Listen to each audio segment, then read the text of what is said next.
আসসালামু আলাইকুম সকল বিজ বাইকের সদস্য এবং চালক ভাইদেরকে।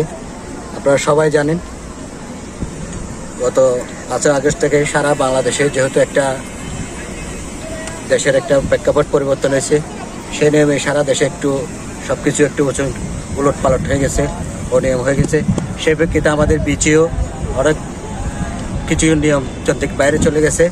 তার জন্য আমরা বিজ বাইক মালিক সমিতির পক্ষ থেকে আমরা বিজ বাইকের সকল কর্মকর্তা মিলে আজকে আমরা বিচে আসলাম।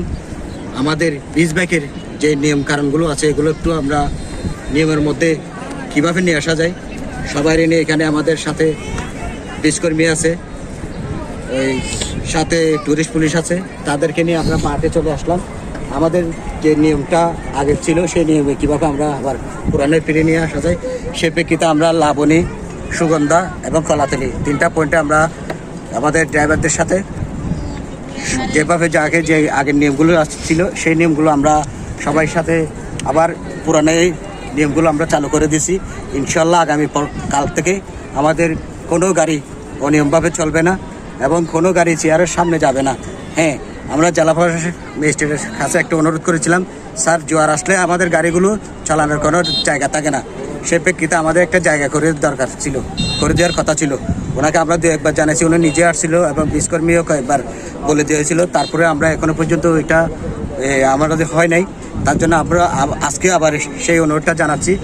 বীজ ম্যানেজমেন্ট কমিটির একজন পর্যালোচকের ম্যাজিস্ট্রেট আছে, তারা ওনাকে আমরা অনুরোধ করতেছি, বিচের যে ছাতাগুলো আছে এখানে 2টা লাইন করে ছাতাগুলো বয়। 2টা লাইন বলতে একটা ট্যুরিস্টদের জন্য বসায় আর একটা নিজেরা স্টাফরা বসার জন্য আরেকটা পিছনে চেয়ার বসায়। এই চেয়ারগুলো এইভাবে বসাইলে আমাদের গাড়িগুলো চালানোর কোনো রাস্তা থাকে না। তো সেই প্রেক্ষিতে আমরা ওনার দৃষ্টিটা আবার আকর্ষণ করছি যাতে আমাদের গাড়িগুলো চালানোর জন্য আমাদেরকে একটা সুন্দর চেয়ারগুলো সামনে নামাইয়া জোয়ার পাটার সময় চেয়ারগুলো যদি নামাই দেয় আমাদের গাড়িগুলো সুন্দর করে আমাদের পিছন দিয়ে চালার জন্য মানে কি একটা রাস্তা করে দেবে, এটা আমরা ওনার কাছ থেকে আশা করি। আর আগামী দিন থেকে ইনশাল্লাহ আমাদের যে গাড়িগুলো এতদিন একটু এদিক সেদিক চলছে সেগুলো আর কখনো চলবে না। আমাদের ড্রাইভাররা তাদের সাথে কথা হয়ে গেছে, করে আগের নিয়মে ফিরে যাবে। এইখান থেকে আজকে থেকে মানে আমরা সকল নিয়ম আগের মতো করে ইনশাল্লাহ আমরা সবাই একসাথে এই দায়িত্ব নিয়ে এই জিনিসটা আমরা চালু করে দিলাম। আসসালামু আলাইকুম। নিয়ে যদি ব্যবসা বাণিজ্য আমরা করতেছি সেটা তো আপনারা ভালোভাবে জানেন। তো আমরাও চাচ্ছি আইন শৃঙ্খলা নিয়ে, যেহেতু ছাতা নিয়ে যদি অভিযোগ আসছে, ঠিক আছে, ছাতা আমরা স্যারকে বলবো, আমরা অনুরোধ করবো ছাতাগুলি আরেকটু নিচে নামার জন্য। আপনাদের গাড়িগুলি যে লাইনে দেওয়া আছে ওই লাইন থেকে আপনি ওদিকে চলাবেন, অন্য লাইনে অন্য গাড়ি যাবেন না, ছাতার নিচে গাড়ি চলাবেন না। সেটা আমাদের সমিতির পক্ষ থেকে আমরা সবাই আসছি আজকে এখানে, সভাপতি আসছে, সাধারণ সম্পাদক আসছে, এখানে আমাদের নির্বাহী সদস্য যারা আছে সবাই আসছে এখানে। তো আমরা চাচ্ছি আমরা লাবণী থেকে নেমে এই কলাতলি পর্যন্ত আসা।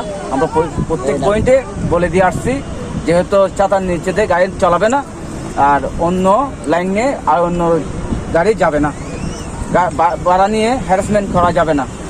পর্যটকগুলো সবসময় কী করতে হবে, সম্মান করতে হবে। আমরা চাই পর্যটকদের সারা জীবন পর আমরা কি পর্যটককে আমরা সম্মান করবো, ইজ্জত করবো, আল্লাহ আমাদেরকে সম্মান আমাদেরকে বাড়িয়ে দেবে, তাই না ভাই?